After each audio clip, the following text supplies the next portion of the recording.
Урматтуу мусулман бир туугандар, байлык тапканда дагы адалдан, жакшы жолдон тапкандын аракетин кылайлы.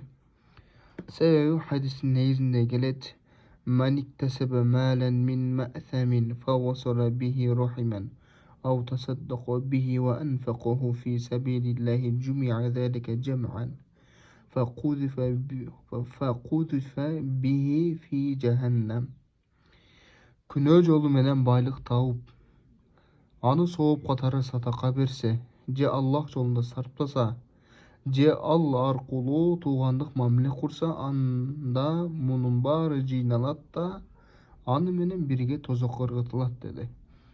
Ошондуктан туугандар, жакшылык иш кылабыз, сооп иш кылабыз.